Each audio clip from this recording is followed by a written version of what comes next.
This is Democracy Now!, democracynow.org, The War and Peace Report. I'm Amy Goodman with Nermeen Sheh. We turn now to look at the growing movement toward drug criminalization. On Monday, Philadelphia Mayor Michael Nutter said he would sign a bill that would make Philadelphia the largest city in the country to decriminalize marijuana possession. Just 2 weeks ago, the City Council in Santa Fe voted to decriminalize marijuana as well. Earlier this year, District of Columbia Mayor Vincent Gray signed a bill to decriminalize possession of up to an ounce of marijuana in the U.S. Capitol. Ballot initiatives on legalization of marijuana will go before voters in Oregon, Florida, and Alaska in November.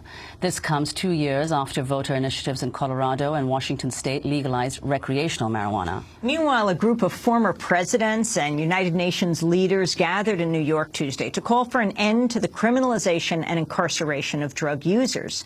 Known as the Global Commission on Drug Policy, the panel includes the former presidents of Brazil, Chile, Colombia, Mexico, Poland, Portugal, and Switzerland. Other members include former UN Secretary General Kofi Annan, as well as George Shultz, the former Secretary of State under President Reagan. The commission first made headlines in 2011 when it declared the war on drugs to be a failure. Ernesto Zedillo is the former president of Mexico.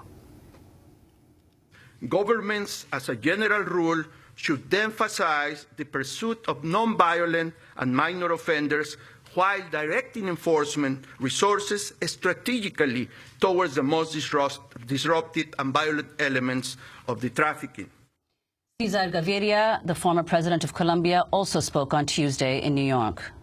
What we are trying to do now is exactly to recognize that we will not live in a world free of drugs, and that we should move to a control of the drug markets by regulation instead of this idealistic and idea that we should...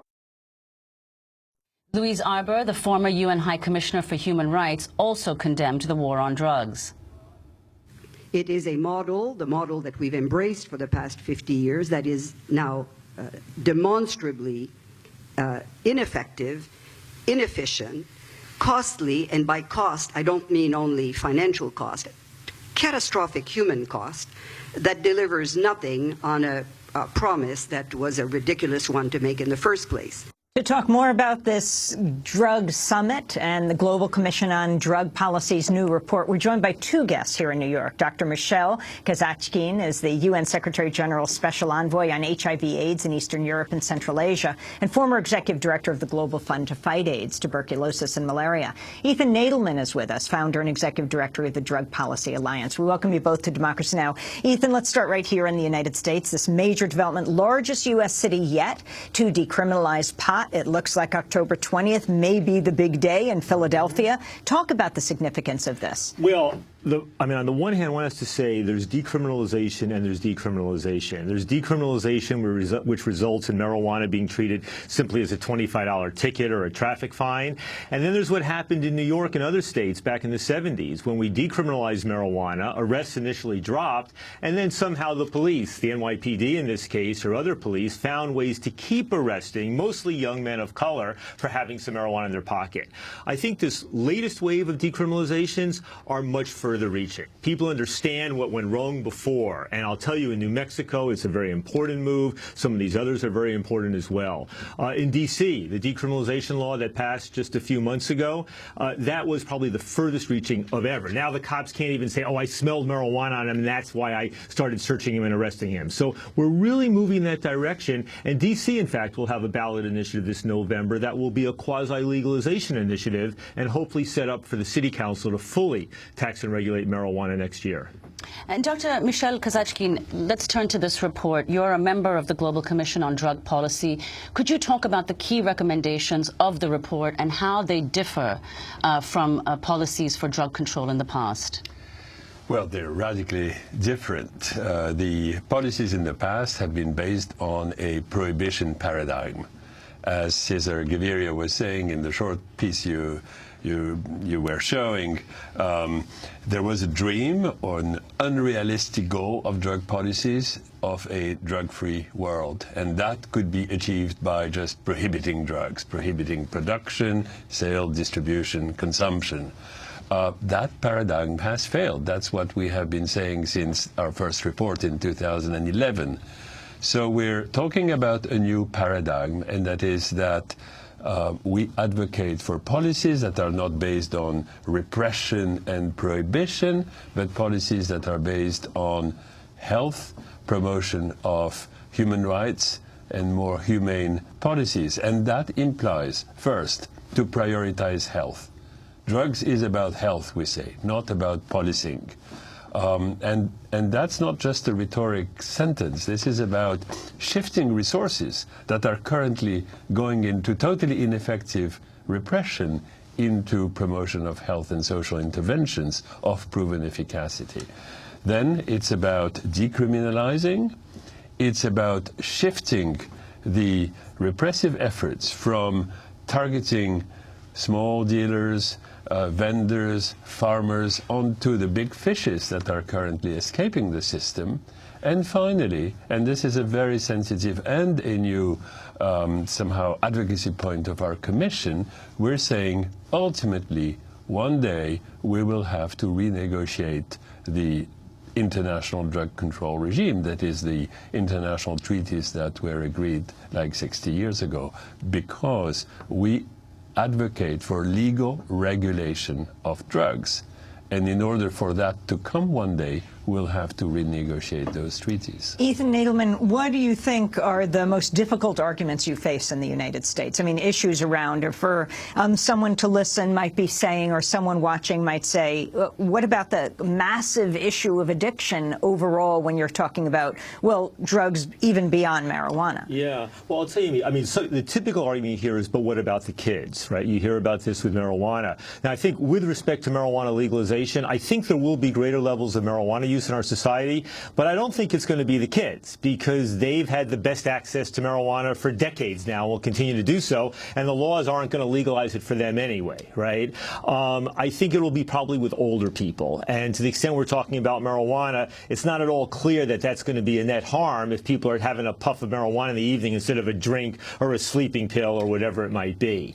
I think the second argument, I mean, our most vigorous opposition now is coming from the prison industrial complex, the police and others. And they're just trying to hold on to what they had.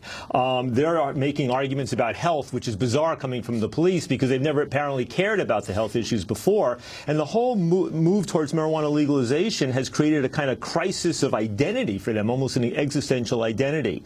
So I think the last argument that remains that we really struggle with is, look what's happened with pharmaceutical opiates in our society. You know, 15 years ago, there was a big problem with people not getting sufficient painkillers for things like cancer pain and terminal illness and all these things. So we expanded the availability. But then physicians and others started prescribing them much too broadly for chronic pain, where they didn't work that well. And so now, last year, more people died of an opiate overdose, either heroin or pharmaceuticals, than in an auto accident. #1 cause of accidental death. So the greatest challenge is, we know prohibitionist policies have failed. Can we intelligently regulate the drugs once they're legal? That's the real challenge now. Do you see a federal law coming down the road? Well, the feds on an issue like this are almost always the last. But I will give President Obama some credit here, because when Washington and Colorado voted to legalize and legally regulate marijuana, the White House and the Justice Department had to figure out what to do. And they hemmed and hawed for months. But finally, last summer, they said, we're going to allow Washington and Colorado to proceed.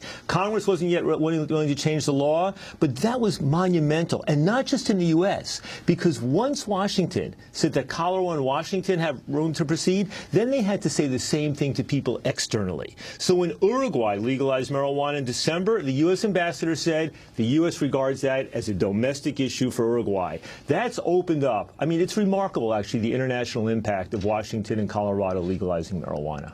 And Dr. Kazachkin, what are the drugs that you're calling for the decriminalization of in trade and in other laws? Well, we're talking, our discourse is generic. We talk so about currently illicit drugs. No, absolutely.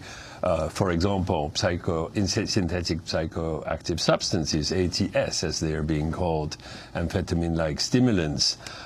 You may know that in New Zealand, in the last year, the government and the parliament passed bills by which some of the ATSs can be submitted to national authorities, just as you submit a dossier for a pharmaceutical drug, a medicine. Heroin as well? Not heroin is different. I'll come back to the heroin in a second. You submit your dossier, you show the adverse events, you document what the substance is, and if that is, quote, approved, then it is being sold under regulatory conditions, like not to people below the age of 18, sold in adult shops, and so on. That's what we call regulated market, and people actually from the 2000 and so substances that were circulating in New Zealand. We have 20 seconds. We have 20 seconds to go. Yeah, people are now using around 200, which means that people want to use stuff that they know what it contains. Heroin is different. Heroin, to me, can be a medicine for some of the people who are addicted to heroin and cannot use anything else and are strictly dependent on a high-quality product that we as doctors should be able to provide to people in need. You're meeting with Ban Ki-moon today. We'll talk about that in a post show and put it online at democracynow.org. Dr. Michel Kazatchkine, thanks so much for being with us, member of the Global Commission on Drug Policy, UN Secretary General Special Envoy on HIV/AIDS in Eastern Europe. And thanks so much to Ethan Nadelman, founder and executive director of the Drug Policy Alliance. That does it for our broadcast. Democracy Now! Produced by Mike Burke, Renee Feltzer, Mate, Steve Martinez, Samal Kapani, Masuda, Vikarandina Gazdari.